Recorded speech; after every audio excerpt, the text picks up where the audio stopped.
Chapter 6. The day had heralded in the Bâtille de Fleurs, and all Heist was en fête. The little furnished villas, hired for the season, were all built alike, with a balcony on the ground floor, which was transformed into a veritable bower for the occasion. Villa Impératrice vied with Villa Metton and Villa Sébastien, as to which decoration should be the most beautiful and effective, and the result was a long line of arbors garlanded with every sort of blossom. From early morning the occupants were busy, entwining their pillars with evergreens interspersed with flags and knots of ribbon, whilst the balustrades were laden with growing flowers, and the tables inside bore vases of severed blooms.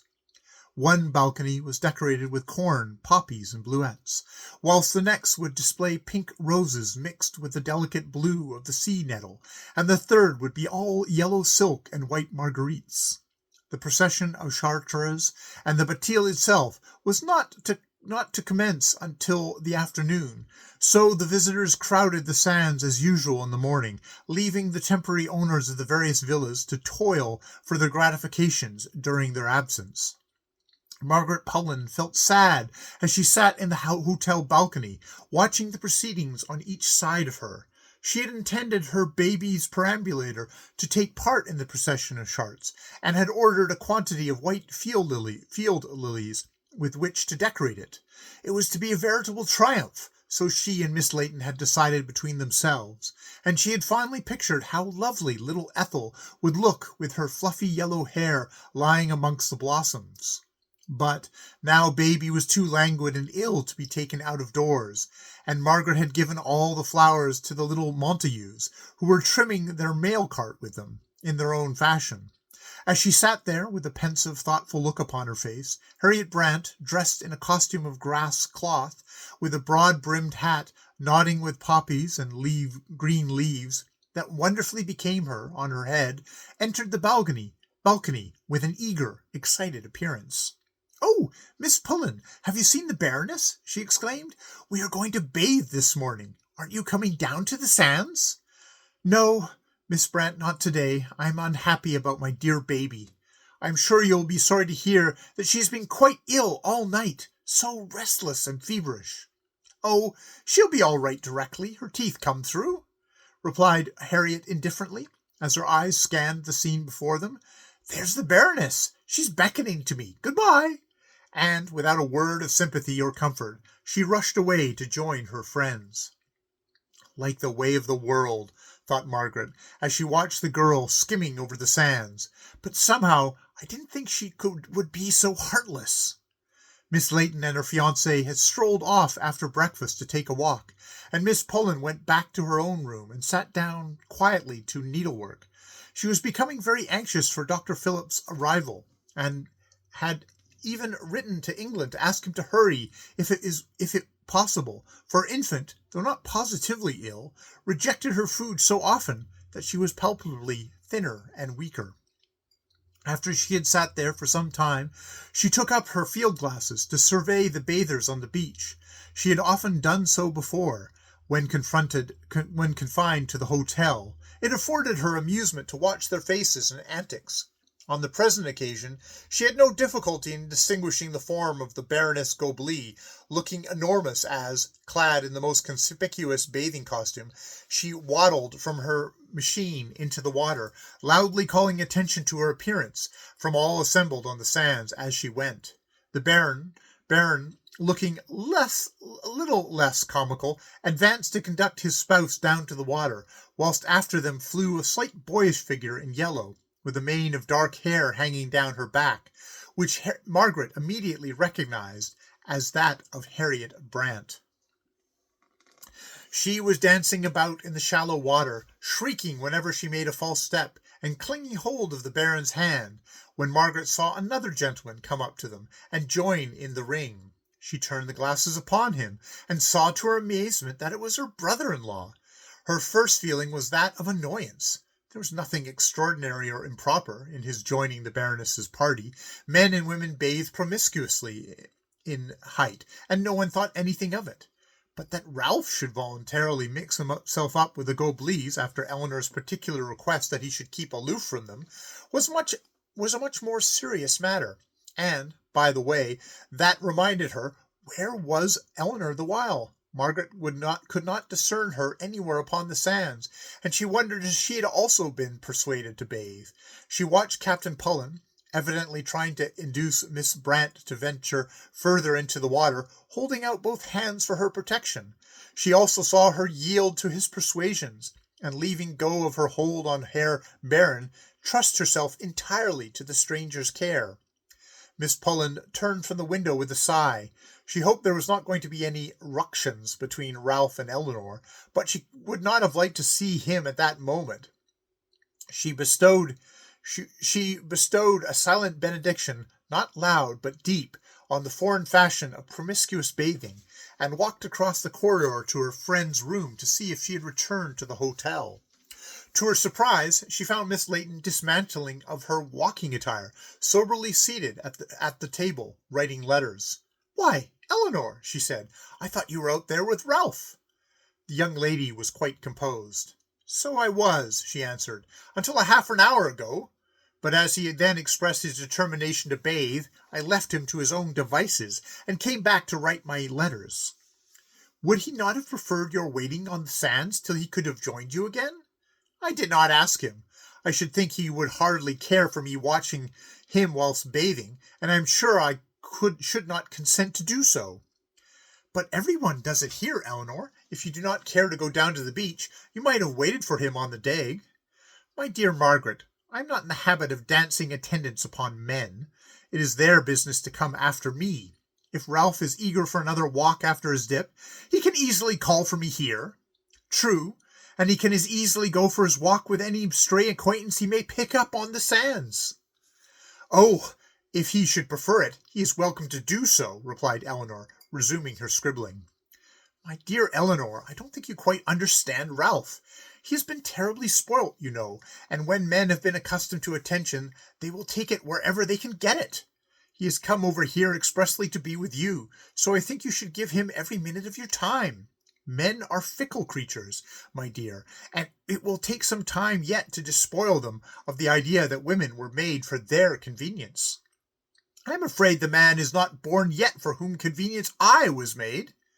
Well, you know the old saying, most women can catch a man, but it takes a clever woman to keep him.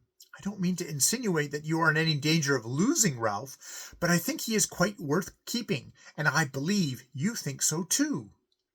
"And I mean to keep him," replied Miss Layton, as she went on writing. Margaret did not venture to give her any further hints, but returned to her own room, and took another look through her spyglass. The bathers in whom she was interested had returned to their machines by this time, and presently emerged, clothed and in their right minds, Miss Brant looking more attractive than before, with her long hair hanging down her back to dry, and then that occurred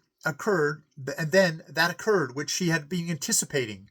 Captain Pullen, having taken a survey of the beach, and seeing none of his own party there, climbed with Harriet Brant to where they were high and dry above the tide, and threw himself down on the hot, loose sand by her side, whilst the Baron and Baroness, with a laughing injunction to the two young people to take care of themselves, toiled up to the Dagg, and walked off in another direction.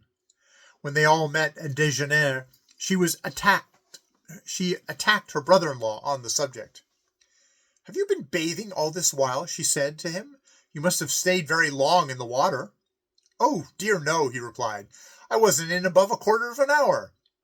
"And what have you been doing since?" "Strolling about, looking for you and Eleanor," said Captain Pullen. "Why the dickens didn't you come out this lovely morning?" "I could not leave baby," cried Margaret shortly. "And I was writing," chimed Eleanor. "Very well, ladies. If you prefer your own company to mine, of course I have nothing to say against it. But I suppose you are not going to shut yourselves up this afternoon?" "Oh, no. It is a public duty to attend the Bâtie de Fleurs. Have you brought any confetti, Ralph?" "I have. Miss Brant was good enough to show me where I could get them, and we are well provided.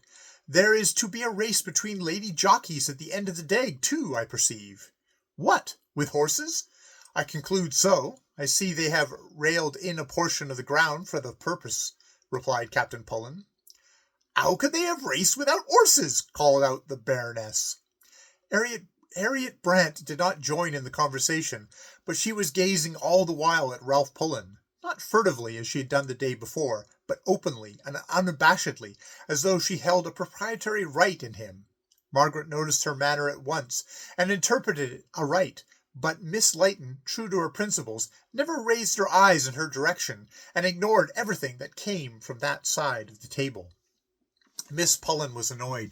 She knew how angry Eleanor would be if she intercepted any telegraphic communications between her lover and Miss Brant, and she rose from the table as soon as possible in order to avert such a catastrophe.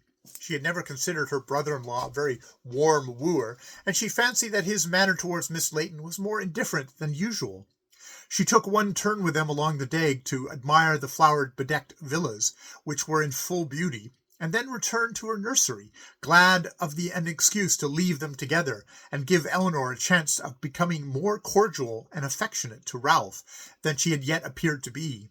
Lovers had not been alone long, however, before they were waylaid, to the intense disgust of Eleanor, by Harriet Brant and her friend Olga Bremont.